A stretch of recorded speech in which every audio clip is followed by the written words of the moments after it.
Hello, friends, and welcome back to Scaling Stories. Today, I've got some more highly upvoted posts from Best of Redditor updates for y'all. Like always, I'll be reading you the posts and giving you my opinions, and I'll also be working on building up my Minecraft world at the same time, so I hope you enjoy. Also, I'm currently only in Spotify's creator program, so watching on there would help me out a ton. Thank you so much for your support. Today's first story comes from the Relationship Advice subreddit. It was posted by throwraiwantmysnacks on May 18th, 2021, and was titled, My 21 male, fiancé, 21 female, went on a girls' camping trip. I found out guys were there too, and I saw a text that said, well, at least you got the bachelorette party out of the way. My fiancé and I have a wedding planned for about a month from today. This past weekend, she went on what was supposed to be a girls-only camping trip to a lake. She was completely out of touch from Friday afternoon to Sunday evening. I was okay with this because she said she really needed the break. When she got home, she didn't even say hello and just started doing laundry, which I thought was a little suspicious, but she said it was because all her stuff was dirty, which I guess made sense. As Sunday night went on, she kind of kept slipping that there had been guys there. At first, it was Gist, her friend's boyfriend, but it turns out the guys actually outnumbered the girls. I accused her of trickle-truthing me, and she said I was being a dick. As we were fighting, a text came on her phone, and I swear it said, at least you got the bachelorette party out of the way. It was from JJ, and I can't, for the life of me, think who that is, nor do I have any context about the conversation as a whole. She says the text didn't say anything like that and accused me of spying on her. I said it's not spying if her phone was on the couch between us and the message was on her lock screen. She got furious and left, and I haven't heard from her for 2 days. She turned off Find My Friends, so I have no idea where she is. What the hell do I do here? I mean, I know what my instincts tell me, but instincts aren't always right. Scaling Stories Corner. Well, first off, I think if I was OP, the wedding is going immediately into indefinite hold until I can figure out what the hell is going on. Because firstly, how was there a miscommunication that this was supposed to be a girls-only camping trip, but it ended up having guys? And it's not like there was only one guy there, but apparently the amount of guys there outnumbered the girls. And it's fine to have guys on the trip and stuff like that, but if you're OP and you thought it was supposed to be girls only and there's guys on the trip, like, of course you're going to be like, oh, like, yo, what's up with that? And I think that's what OP was actually trying to talk to his fiancée about. Like, that's what they were having a fight about until he saw the text message come up on her phone. And he says he read the message on her phone while it was lying down on the couch. So it's not like he read it while it was in his fiancée's hand or like, like she was like having it in motion or something where like maybe you barely got a glimpse of the words. But he says he straight up read the message like that from his fiancée's phone that specifically mentioned the bachelorette party was out of the way. And like, yeah, he doesn't have context, like maybe that's his her friend's bachelorette party or something like that. But knowing that she's just left for a girls-only camping trip that ended up having guys and how she's like also trying to gaslight him that that wasn't the message that he read on her phone, like it's just screaming like red flags. And like the wedding is a month out. If I was going to get married to someone and like something this shady popped up in my relationship, I would be trying my best to clear up any misunderstandings.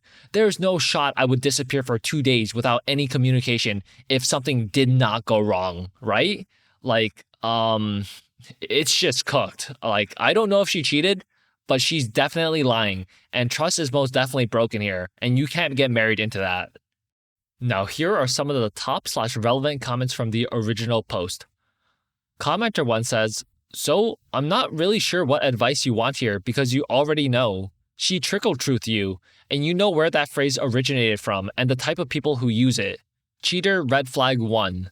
When called on it, instead of having any kind of legitimate answer, she turned it around to calling you a dick. Cheater red flag 2. She immediately washed all of her clothes. Cheater red flag 3. She gets a text from someone you don't know, referencing a bachelorette party happening early while on a trip with men whom you don't know, a trip that she lied about. Why? Probably for the same reason women who lie about their bachelorette parties lie about them, and it's not because they were chaste events. Cheater red flag 4. When called on something suspicious, She yet again has no response other than to try to gaslight you and turn the situation on you, the now spying, paranoid, controlling fiancé, instead of, showing you the message and proving that you were wrong. Why didn't she? You know why. Cheater red flag 5. And finally, instead of in any way acknowledging that, yeah, I can see how you would be suspicious, since I guarantee she would be if the situation was flipped, she left for days without contact. Can you think of a non-suspicious reason for that? Because I can't. Cheater red flag 6. So, here's my actual advice. Pack her stuff up now. Tell her you're done because she can't be bothered to acknowledge her actions or be honest with you, and that's not a foundation for marriage. Tell her when to pick up her stuff. And then block her and every single shared contact you have so that when she and they try to peddle the lies they've spent the last few days trying to come up with, you don't have to hear them. You know what happened. She knows you know, and she can't think of a way to make it okay, so she's trickle-truthing and gaslighting you. You see it, so don't accept it. You're 21. Get out before you find out the kid isn't yours and you have to give her half of your stuff and pay child support. Commenter 2 says, "You're a effing fool if you go through with the wedding." OP adds an edit to his post. People are asking for an update. There really isn't one. It's Wednesday morning and I haven't heard from her. She hasn't been here for her work clothes, and her parents don't know, or aren't saying, where she is. They said they aren't worried though, so I assume she's safe. I'm just trying to deal and figure out what the next step is. We were supposed to do a meeting with the caterer today, so I guess I'll go to the meeting and see if she or her parents show up. That will tell me a lot. Update 2 days later. So I did a small update yesterday that I was still going to go to the catering meeting yesterday afternoon. I guess keep in mind that I hadn't heard from her since she stormed out on Sunday. Still haven't, actually. I texted her Wednesday morning, telling her what my plan was, and while I could see the text was delivered, I never got a red receipt like usual. I went to the meeting, and she and her parents were no-shows. The caterer said they didn't cancel, so she was expecting them. I waited for about 30 minutes and went home. Got home to see her, her parents, and about 5 of her dad's employees, still in their work shirts, packing up stuff from my house. She hurriedly got in her car and drove away. Her mom was super rude to me, but her dad said he was really sorry. He thought he'd raised her better than this, but this was for the best. I asked him where she was going, and he said he didn't know, but I think he was lying. I did stay in the house to make sure they only took her stuff. For those of you asking, she never wanted a ring, so there wasn't one to get back from her. Our lease was up at the end of this month, and the landlord said he'd fully refund the deposits or I could stay if I wanted. Not sure what to do there. Later that evening, a friend of hers called to check on me, and it was really the first info I had on why this was all happening.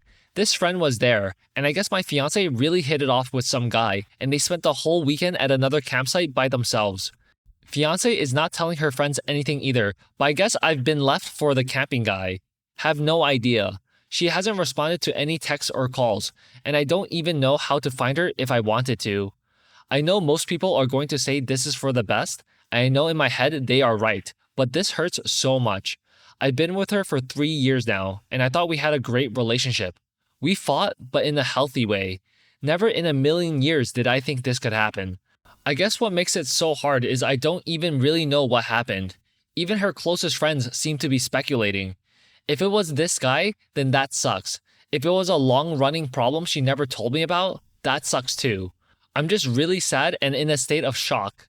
That's it on this. I'll be okay eventually, I'm sure. ScalingStories Corner. Damn, I mean, that really sucks for OP, but it's honestly for the best. And it's good that this happened to him before he got married, because his ex-fiancée is such a piece of crap for cheating on him and not even having the balls to admit to him what she's done. Because she's most definitely told her parents what happened because her dad said he's sorry and that he thought he raised her better than this. And the fact that when OP showed up back at the house, she, her parents, and all the movers were there means that she actually calculated when OP was going to be out of the house to meet the catering person in order to move everything out of the house without him being there. Like, she actually wanted to take everything and completely disappear without telling OP why after wasting 3 years of his life. And I think that's an absolutely disgusting thing to do. And you know what they say? Like, how you get them is how you lose them. So I think a relationship that starts based on cheating is probably also most likely going to end based on cheating. So that's on her. Now here are some of the top/relevant comments from the update post. Commenter 1 says, "You are never going to believe me now, and I didn't believe it when someone told me the same thing at your age. But years from now, you're gonna look back, and this will just be another experience and chapter of your past. I promise. And you're gonna go, phew, holy crap. Could you imagine if I had married that girl? The hows and whys are just that she's a bad person whom we come across in life who is good at disguise and excellent at deception. We all go through it and get duped. You have so much more life to live, and you seem really great. And if you can find it in yourself not to let the situation sour you and make you bitter, you will find a girl who will be honest and loyal and trustworthy. And you're gonna be so happy this happened, even though the pain is overwhelming and suffocating in this moment. Take it day by day. The pain will lessen gradually, and one day it'll be tolerable, and then maybe it'll shrink to no more than a little needle to the ego. Word to the wise, go no contact with her. She may be back after she's been ridden hard and put up wet by the sleazeball she's met, and she's had time to prepare and practice her speech about how she hates herself for hurting you, and she doesn't even know what she was thinking. She felt so overwhelmed. This is a blessing. You'll see." Commenter 2 says, "Get down on your knees and thank God you dodged that bullet. I'm not trying to be sacrilegious or facetious. You seriously have had your life redirected in a good way, though it may take a while for it to sink in or make sense. I read your original post and comment history as well.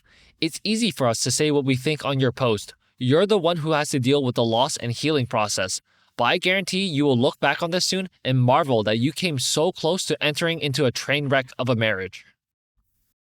Okay, friends, so that concludes our first story of the day. Next up, we have a story from the Relationship Advice subreddit.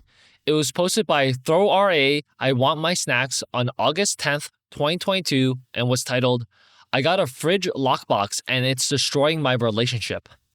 Some background: my boyfriend, 28 male, and I, 25 female, had been together for 5 years and have lived together for 3. Our relationship was great, truly. We have a joint account we contribute to monthly to handle joint expenses, rent, groceries, etc. Everything else is split. My boyfriend is 6 foot 3 inches, weighs 200 pounds, and works out daily.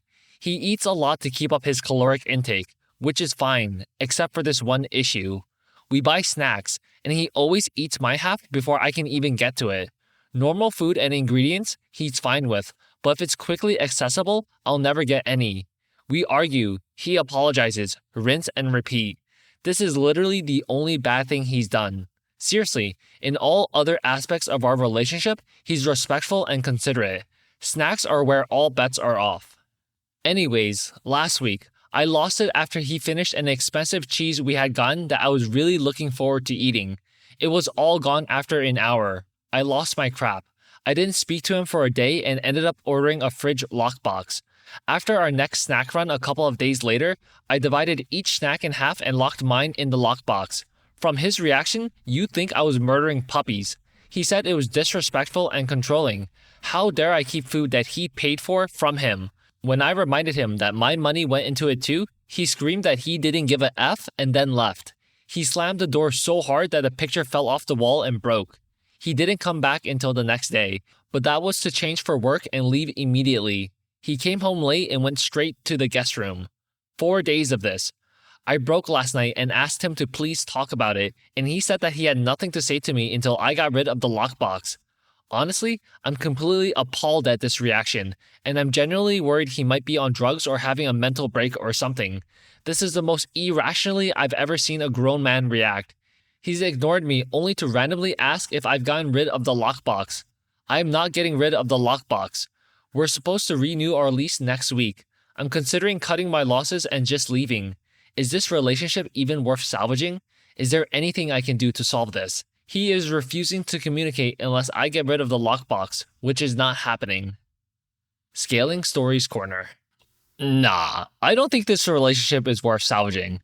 OP says that him eating her food is literally the only bad thing he's done, but he's not just eating her food. He's eating it, apologizing. So he's probably saying like, oh, like my bad, I'll never do it again. Like, I'm sorry that upset you.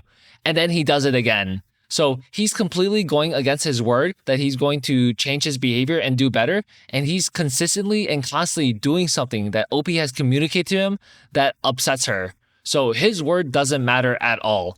And that's not a good thing to have in your partner.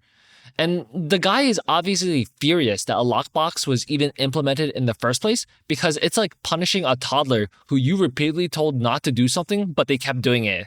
But instead of self-reflecting and being like, damn, I'm really in the wrong here, he just flips his crap and loses it on OP. And the fact that it went as far as OP needing to get the lockbox in the first place in order for her to protect her portion of the food is already at the point where things have gone too far already, and I don't think it's worth staying in this relationship. And also the fact that he's having angry outbursts and doesn't realize how wrong his behavior is on his own and refuses to communicate with OP, like, nah, you can do better. This guy is too emotionally immature or lacks the emotional intelligence to be a partner in a relationship.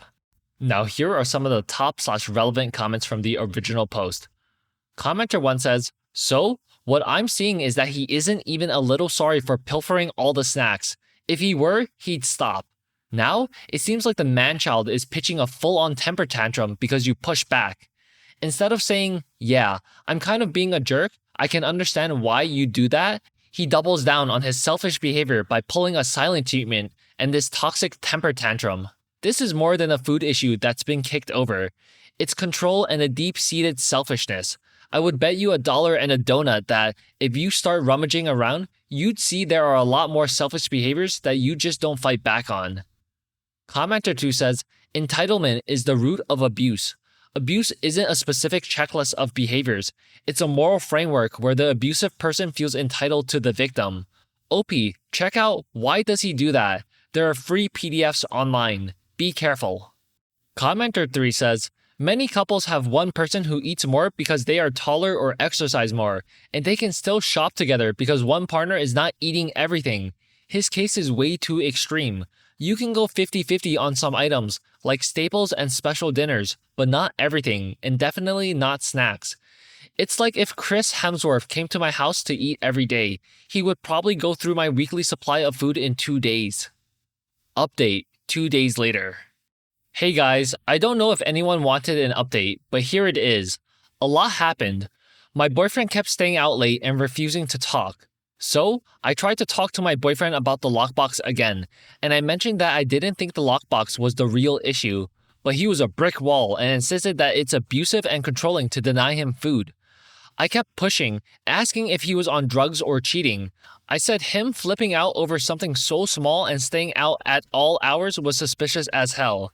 I said that I thought he was using the lockbox as an excuse to be out of the house doing something bad. Me saying that unleashed an hours-long screaming tantrum that ultimately resulted in him throwing my MacBook against the wall and shattering it. Honestly, I really thought he was going to hurt me. So, yeah, I called my dad, who called the cops. I don't want to get into the legality of it, but I'm pressing charges for destruction of property. It was a $2,500 laptop. My dad and my godfather moved me out yesterday, and I'm now looking for a new place. I don't have a lot except for clothes and a couple of kitchen appliances. I left the lockbox but took my stacks with me because F him. I left it locked too. My ex-boyfriend has been spamming me. I'd block him, but I feel like I need this for evidence in case his behavior escalates. I texted him the first night that we are done, took our photos down, everything. He began ranting at me. Some gems. Raging about how I still didn't get rid of the lockbox. Asking for stuff he gifted me back. Telling me I owe him money and rent for his new place. Saying that I owe him a car, ? I have no idea why he would say this. I have never even driven his current car. Saying that my MacBook was old and worthless and that he wouldn't pay for a new one. I bought it brand new last year. After about an hour, I guess he realized that we were actually broken up and he couldn't BTCH me down anymore. Then came the paragraphs about how he was going to marry me, how he loves me, how he wants to be better for me, how I can keep the gifts, and how he'll buy me a better MacBook. He freaked out over seeing that I took our pictures down from social media. He then started sending me screenshots of his Google searches for engagement rings and telling me to pick one. He also sent a couple of voice messages of him just sobbing. Any respect I had for him as a person is just completely gone. I want nothing to do with this man. I don't care if he's having a breakdown or is on something. He's not my problem. I screenshotted his messages and forwarded them to his mother. She can deal with her son. That's the most I'll ever do for him again. As for me, I'll be okay. I have some savings, so taking on full rent for a place, as well as a deposit and fees, won't be too much. This has been a weird week. I feel like I should be sad, but like I said, I lost all respect and don't feel anything but disdain for him. My parents have been buying me my favorite comfort snacks and being super supportive. They're gently pushing for therapy, and I think it's probably a good idea. I'll start my search once I'm settled in a new place. Scaling Stories Corner. So that guy sounds like he's having a mental breakdown or he's on something. It could literally just be like he's having void rage, and that means he's, I guess, taking like testosterone. But it's entirely possible that he's always been like this as a person and in the relationship, but OP had rose-colored glasses on before and overlooked it until he took things too far. But regardless, it's good that she got out of that relationship without him being able to physically hurt her, because it looks like he was slowly ramping up to that. And him telling OP that she's abusive and controlling because of the lockbox is actually kind of funny, because he's saying she's abusive and controlling because he's not letting her eat he's not letting him eat the food. But when he's the one doing that, like he's the one eating and not letting OP have any of the food, it's apparently not abusive or controlling when he does it. So this guy is completely not self-aware, or he's actually very self-aware and he just doesn't care. And I'm leaning towards he just doesn't care. Now here are some of the top/relevant comments from the update post. Commenter 1 says, "I'm proud of you. Your parents are awesome.